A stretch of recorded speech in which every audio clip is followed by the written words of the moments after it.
Ready হয়ে গেছে এই যে আমার বিহারি স্টাইলের চিকেন। তো নমস্কার বন্ধুরা,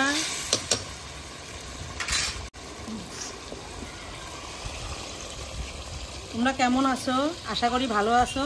এইভাবে তোমরা ঘরে বিহারি স্টাইলের চিকেন বানিয়ে দেখবে। বিহারি স্টাইলের চিকেন বানাবো আমি, তার জন্য আমি 700 গ্রাম মাংস ভালো করে ধুয়ে নিয়েছি। মাংসটাকে আমি এখন ম্যারিনেট করে নেব।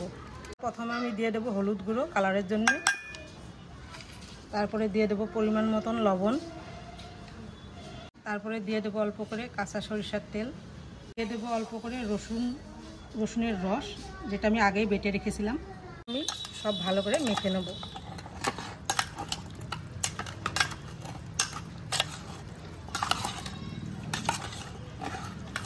তেল, এখন আমি যে পিস পিস করে কেটে রাখা আলুগুলা ভেজে নেব।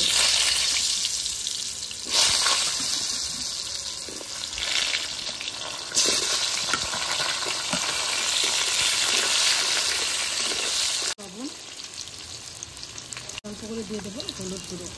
সুন্দর একদম লাল হয়ে গেছে, ভালো ভাজাও হয়ে গেছে। এখন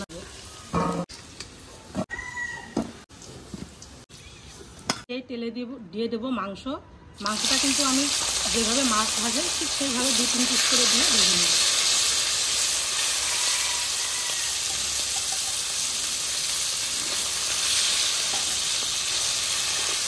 মাছ যেভাবে উল্টো পাল্টা করে ভাজে ঠিক ওইভাবে মাংসটাকে আমি উল্টিয়ে পাল্টিয়ে মাছের মতন করে ভেজে নেবো একদম লাল কালার করে।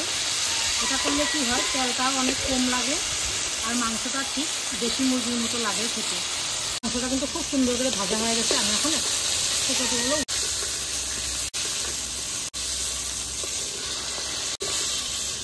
আমি বাকি মাংসগুলো ভেজে নেব। এভাবে মাংসটা ভেজে নিলে কি হয়, 70% মাংসটা রান্না হয়েই যায়, আর ধরুন বাকিটা রান্না হবে মশলা কষানোর সময়।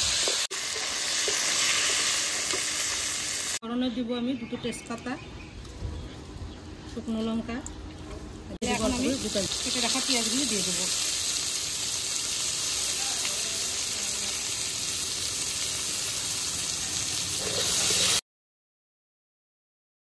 এখন আমি দিয়ে দেবো রসুন বাটা, দিয়ে দেবো পেঁয়াজ বাটা, দিয়ে দেবো কিছু কাঁচা লঙ্কা আর টমেটো কাটা। ভালো করে এখন ভেজে নেব। মশলার ভিতরে আছে ধনে, জিরে, আদা আর গোলমরিচ বাটা।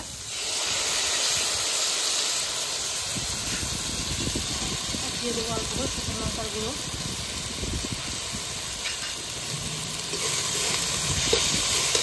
দিয়ে দেবো অল্প একটু করে চিনি।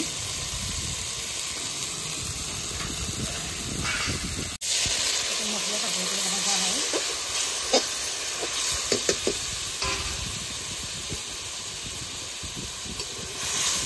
ছেড়ে দিয়েছে, এখন আমি ভেজে রাখা মাংস আর আলুটা এখানে দিয়ে দেবো।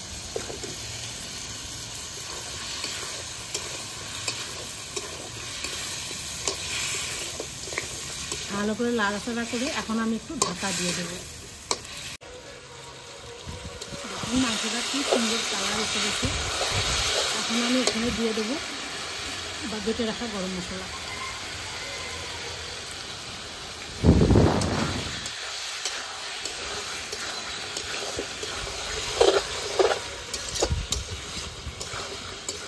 অল্প করে জল দিয়ে দেবো। তো বন্ধুরা, তোমরা কোথার থেকে আমার ভিডিওগুলি দেখো একটু কমেন্ট করে জানাইও, আর আমার ভিডিও কেমন লাগে সেটাও জানাইও।